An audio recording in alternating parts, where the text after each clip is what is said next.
So yeah, hello, ako si Deden Obra. So yeah, you've already know my credentials, nakapost yan sa aking YouTube channel. Charot. So yun, nagbabalak ka pa mag-masters sa criminology and criminal justice education.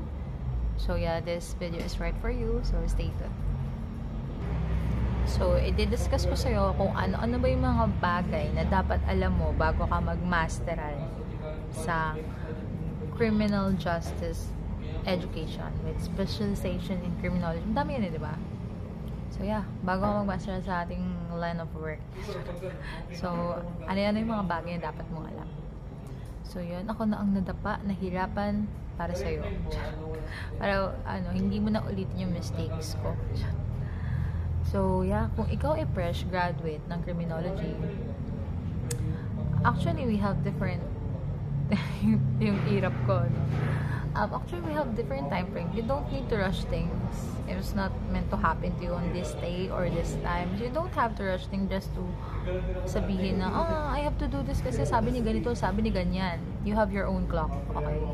So, what I've been trying to say is, as of the moment, this year 2024, as this moment that I've been filming this video, is we have already, and this is really implemented, na ang CHED memorandum for a criminology instructor to have at least master's degree. Okay, so we have already, there's some of the criminology instructor already been admitted in the job as an entry level for a specific time. Kung you're AR crim and you're na-admit ka for a specific limited time because you're just an entry level. Kasi nga, 'di ba, minimum qualification talaga sa instructor ay isang master's. Yes, master. So, 'di ba? So, yun, ito yung mga bagay na dapat alam mo bago ka mag-master sa criminology. So, una, you have to choose your preferred school. Kasi we have different school here in the Philippines offering criminology, masters in criminology. In criminal justice education, we have a lot, di ba?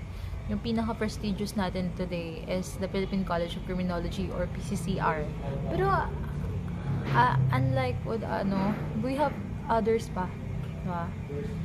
Pero yeah, if I'm not mistaken, yeah, PCCR is located in Malate, Manila. So yan, we have then sa lugar niyo, 'di ba, may mga lugar din diyan. But the units of the master's degree and masteral program on different school is varies on the school itself. Kasi may mga school na ang offer nila na unit sa masteral is may 45 units. May nakita ako yung school banda dyan sa Visayas. 45 units. May 32 units lang, may 31 units lang, may 33 units lang, diba? May 40 units lang, diba? So, yeah, you have to, you have to balance what school really fits for you. Including you have to check those schedules. Ano yung fit sa'yo? Gusto mo face-to-face? Gusto mo ba online lang? At kung online lang, ano yung date? Or anong araw ka lang available? Kasi we have to admit, after you graduate, I assume that you're already a working professional. So, it could be having a conflict to your schedule. Diba? If you're going to take a master's. Hindi na katulad ng estudyante ka pa lang sa CRIM, open ang lahat ng araw mo, diba? Pero, yeah, tumatanda na tayo ng mga time na yan. If you're in this video, siguro medyo you're on line of 20s, 24, 25, above and above. So, yeah, we have other things to prioritize then. So, you have to choose a school. I'm not endorsing a specific school right now. What I'm trying to say is, you have to, kasi may mga school na medyo demanding sa oras, di ba? So, choose the best school that suits what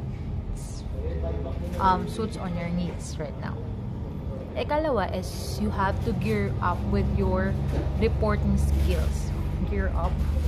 You have to get ready on how would you your public speaking skills. Kasi sa masters, yun ang pinakagamit na gamit. How would you going to deliver reporting? Kasi kung sa law school, ang banatan sa law school is lahat patayan sa what is the correct term? Super hard. Super hard. Basa, kabisado, recitation. Walang reporting sa law school. Nagloloko ng reporting, recitation, araw-araw. Pero sa master's, reporting. Okay? So, yeah. Tapos, series of question din. While you report, series of question, ganon. See? You have to prepare that. Third one is you have to prepare your, how would they address this in a correct term? Kailangan po, sabi ko nga, di ba, balik tayo sa number 1. You have to choose the school that suits on your needs. We have to consider also the fees and tuition fees. Huwag ka naman pumasok sa school na hindi mo man kayang bayaran. Talagang mahirap kasi may mga schools na although napaka-flexible nga ng time, although medyo ganito lang yung araw, isang araw lang yung pasok, and then flexible siya, pero nakakatakot naman ang bayarin, diba? Itong, unlike this one, itong isang school na to, medyo hindi nga ganun ka-flexible, pero mas mura siya. So, yan. Kasi, mayroon kasi mag-drop ng ngayon, mahirap mag-drop ng fees ngayon kasi 'di ba may mga discounts pa yan. At saka nagbabago kasi ang pricing eh. Pwedeng next year pag napanood mo tong video na to, yung sinabi kong presyo, hindi na siya presyo next year kasi inflation, lahat po ng bayarin ay nagtataasan, lahat po ng bagay ay nagmamahal. Siya na lang hindi. So yun. Get ready with that kasi yun nga, the payments, diba? Sa mga private school, diba?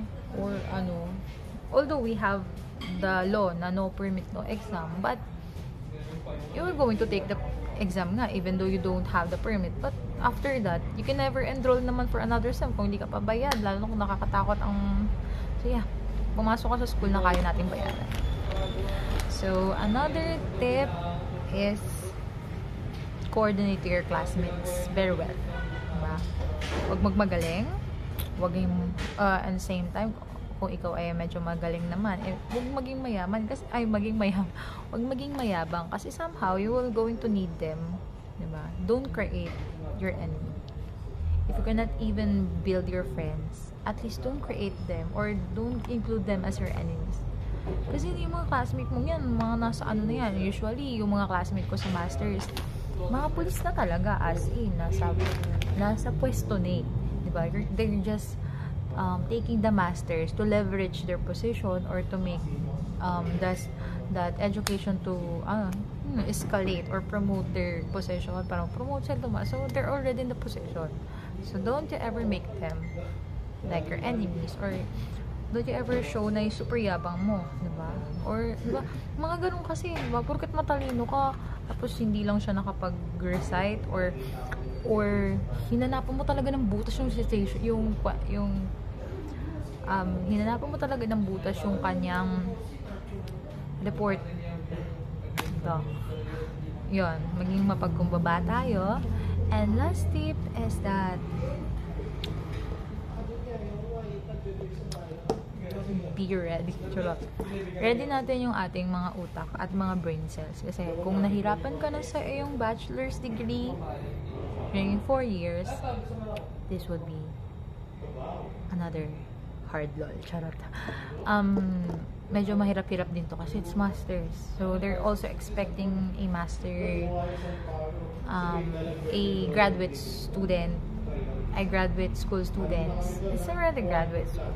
So, the way you talk, the way you recite, the way you submit your forms and submit your compliances, they're expecting yung expectation is they're setting the bar high. Medyo mataas na siya compare kung bachelor ka pa lang, diba? Ako, instructor ako, diba? Medyo, okay pa to. Kasi ano pa naman. So, mga ganun. Pero pagdating sa masters, medyo hindi na siya ganun. Medyo mahigpit na siya.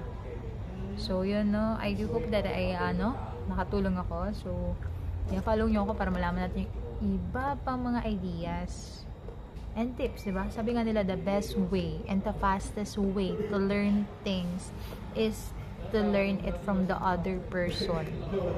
Okay, mas mabilis yun. Okay, so yeah, yung mga ganito educational content na ganito, follow mo to, subscribe mo to, and don't forget to share it with your friends. Thank you so much!